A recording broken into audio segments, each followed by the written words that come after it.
Hi, everybody. I'm DJ Foster, and welcome to the Doug Woods Show, our weekly look at Grand Valley State softball with Laker head coach Doug Woods. Coach, thanks for joining me today. Thank you. Well, you guys went 3-1 last weekend. You only had two doubleheaders, both at Ferris State. You had three one-run games, but again, you pulled out victories in 3 of the 4. You won both games on Friday, and you split on Saturday. Give a little overall statement about the weekend. Well, 3-1 is good, but as a coach, you always want to win all your games. I tell you, with the way the weather's been going, it was great just to get 4 games played on a weekend. But overall, I thought we played well. Now, on Friday, you swept both games over the Bulldogs. You won 11-4 in Game 1. Brittany Taylor had 2 3-run homers. That's her second multi-homer game of the year. And then you win 6-5. You won a squeaker in the nightcap. Brittany Taylor, Emily Holt, and Emily Jones all had 2 hits, and Emily Holt's RBI single in the 5th inning proved to be the game winner. Talk a little bit about the sweep on Friday. Right, 2 completely different games. One where we hit the ball very well, had a pretty good lead going through the games. You say Brittany Taylor just had a heck of a game with that. 6 RBIs, 2 home runs. Her 1 home run was 30 feet over the center field fence. It was a bomb. Then you get into the next game when it's sort of a nail-biter going down. And, we had just enough offense to win that. That game, Hannah started, ran into problems, and Katie Martin came in and just really battled through that. And they had a runner on in the bottom of the 7th, hit a line shot that Miranda Cleary caught at third base, so we were able to preserve a win there. Oh, that's great. Now, on Saturday, you split. You lose Game 1, 3-2. You had 10 hits. Carly Rezudas was 3 for 3, scored a couple runs in the 7th, but just couldn't get the comeback complete. And then another one-run game in Game 2. You win 5-4 in 11 innings. That's your longest game in 3 seasons. Kaylee Bertram ended it with an RBI single, but Katie Martin homered and pitched all 11 innings in the victory. Talk a little bit about Saturday's. Yeah, Saturday's game we lost 3-2. We're down 3-0 and came back on that.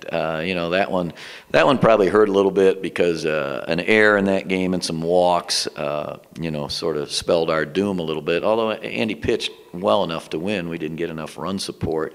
And we scored 2 in the bottom of the 7th and had people on second and third and tried to score on a wild pitch pass ball and was out at the plate. So, sometimes you want to be aggressive as heck, other times you want to sit back, but, you got to go after it, and that time it didn't work out.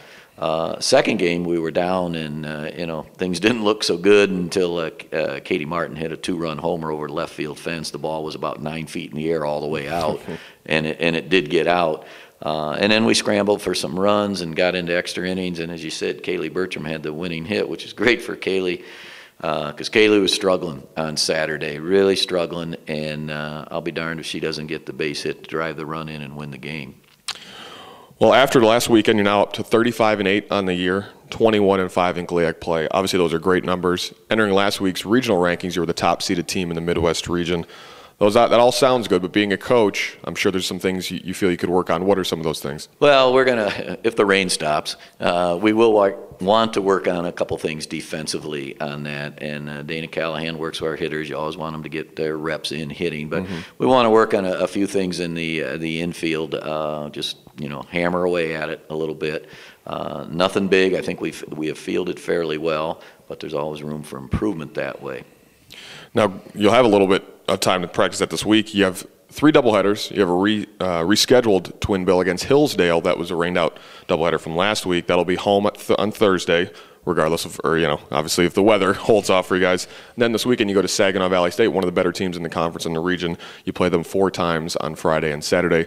Talk a little bit about the weekend coming up. Yeah, this week it's a little tough because we're in final exams, and sometimes when you play right after finals, their brains are fried, and it takes a little bit to get back into the swing of things. This group, though, is pretty resilient, so we're playing on Thursday. I think one of our players has the last exam at noon, or is finished at noon, and then we'll hopefully play Hillsdale, and then this weekend at Saginaw. Saginaw is a good team with one great pitcher on that team, and it'll be quite interesting how we match up. Sounds good. Well, hopefully you get the games in, get the rain stopped here for you, and we'll touch base again next week. Thank you. Thanks for joining us today on the Grand Valley Sports Network. I'm DJ Foster, and we'll talk to you again next week.